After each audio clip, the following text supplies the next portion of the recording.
characters, break the vehicles apart, do spectacular transformations and so on. So I really hope you guys like it.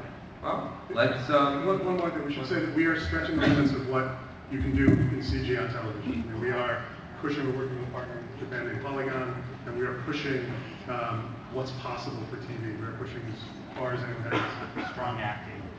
Violence. I mean, the biggest one, when designing, we go back to G1, at the same time we look at the descriptions of the characters, their personalities, and what they're all about, and we try to do the changes that, fit well with, whatever it is that we're doing with them.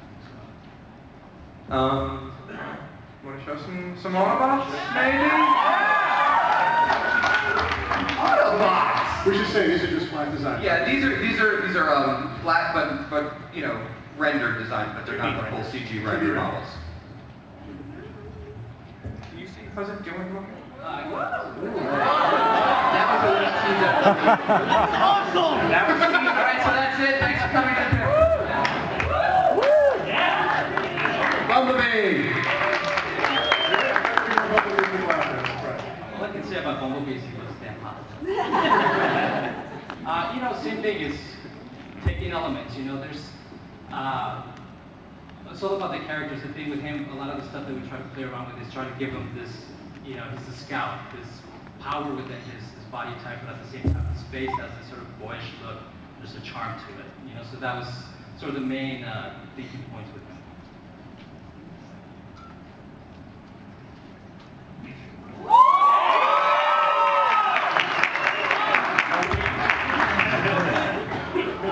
RC, the toughest thing I think it was making a sexy bot. Or at least he spent the most time on that. I just can't get her curves right. I don't know. But RC was a ton of fun. It's just because of the way she's playing, the role she's playing, and the relationship she has with the human characters, we try to keep her stay away from the pinks and the whites from the G1 stuff. And this is what we got. There's a little pink shading to it. There's a little bit of light on her. There's always paint. I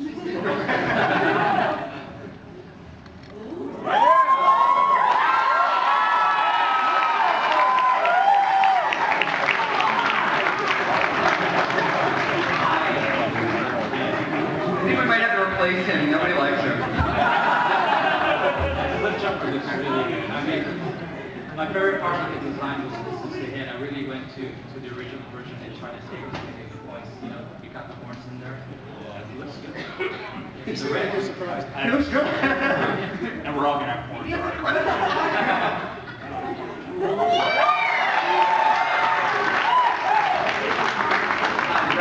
Branching, we try to keep the shapes a little bit softer, a little bit rounder. We wanted to portray this sort of comfort vibe with him.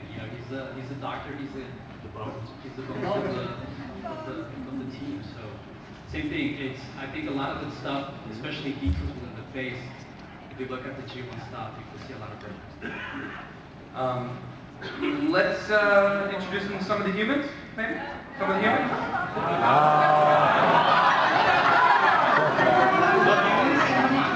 Let's meet the humans!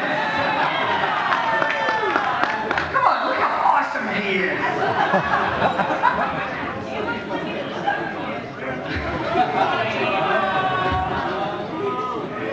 Keep going!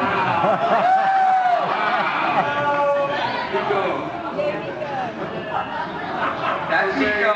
Jose, I really like your designs. I like your designs too, Jose.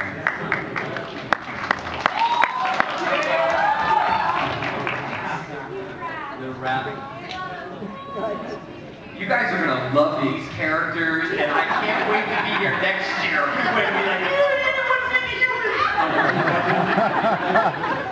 All right. You want to see humans? Is that it? That's it. That's it! Let's go fast over these.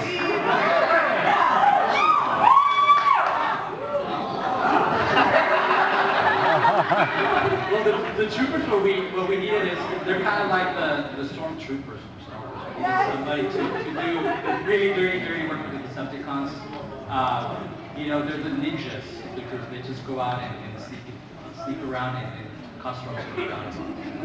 But this side, we try to do just really threatening shapes, a lot of sharp edges. These guys, they're very mysterious, so their face is just a flat plate. And who do they report to? Can't say yet. Secret.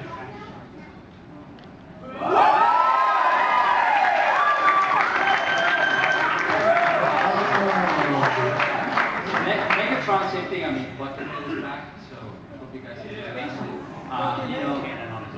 Cannon on his arm, got the big blaster in there. And once you go in and look at a lot of the details, the grooves and ridges on his lower legs, just a lot of elements going back to the stuff we love.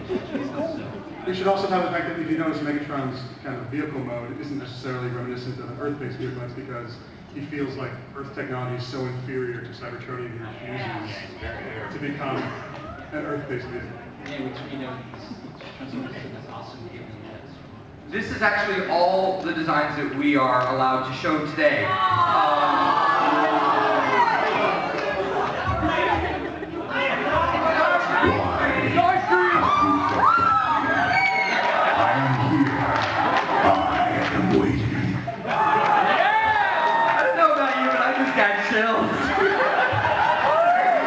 Ladies and gentlemen,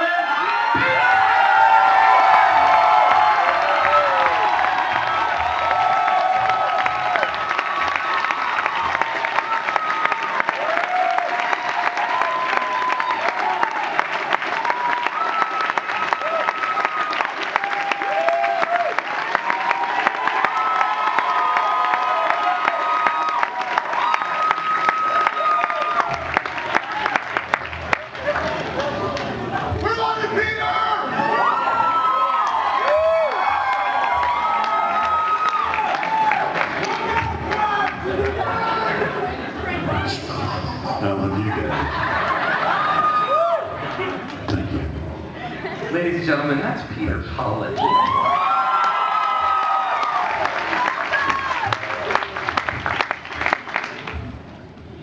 I'm kind of at a loss for words. Peter, it's so awesome having you on the panel. I'm a giant fan, just like everybody else in this room, so I've got to put myself together a little bit. What is your favorite thing about playing Optimus Prime? Well, the fact that he is Optimus and that he hasn't changed and that he stands for the good things of life that we have come to respect and love, I guess. There's a consistency to him that I think will always prevail. When playing Optimus, sometimes he has to face these really tough choices as a leader, and there's a lot of people in his life that he has to make decisions for. Do you get emotionally wrapped up in some of those things? I suppose, generally speaking, it's a script that I have the privilege to read, and these guys right here, these geniuses, they are. And I perhaps, on a couple of occasions, I've got swept up into some emotional, I don't know, swamp of some kind. Dying isn't easy. How many times have you died? I think a couple. But only good at it once. But you keep getting the Matrix back, and that's what's important.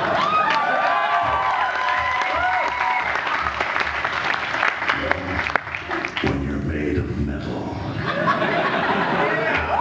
It's pretty easy. How does it feel when you record with the other cast members? Are there any that you love working, and you don't like working? I think this is probably one of the finest assembled casts that I've ever had the privilege to work with. The choices made, their talent, and I'm not kidding. I mean this from the bottom of my heart. The sessions that we have done, and we've done many, they are enjoyable, they're energetic, they're creative, they're inspiring. The talent in the room just makes you, you sit back and go, wow, where did that come from? The kids are fantastic. And well, outside of Welker.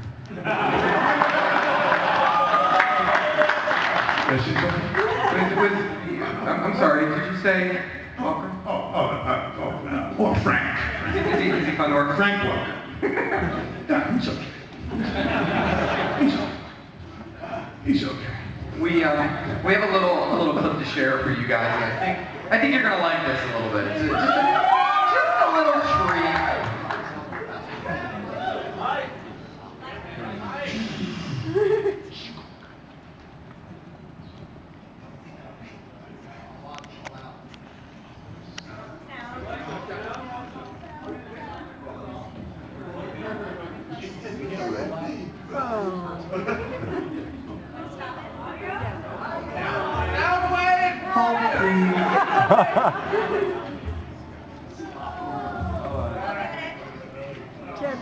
Are you guys enjoying this? This is kind of cool. You know, here's what's funny. If I wasn't up here, I'd be this guy right here in the front row, like taking notes, camera phone. I'd be that guy. So this is such a treat for me to be up here with Peter and Kurtzman Orsi and Jeff Klein, who I have the pleasure of working with. These guys are the best. David and Jose and Vogel down at the end over there. What you guys don't know, and we haven't gotten to the Hasbro Studios part of this, is they have been so passionately dedicated to bringing to life these characters and these shows for an entirely new generation, and yet at the same time making sure that the dads who grew up with this stuff can actually now share this with their kids. It's something that you're going to love as And much as moms. your kids are going to love. And moms. Ladies. And moms. Absolutely. Girl power. Yeah. This is, ladies and gentlemen, Amber Tarshish.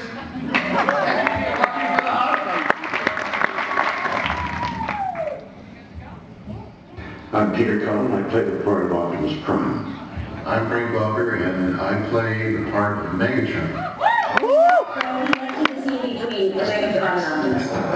So we'll start with 129, take 1. Reuniting with Frank Welker and Megatron and hearing his voice in the same studio, sometimes I have to control myself from breaking up, because it literally spawns a lot of memories from the past. And Coming back after all these years and seeing Peter there, I mean, we both just started laughing and reminiscing about some of the crazy times, and there were a lot in that show. So it's like coming home. It's a comfortable character.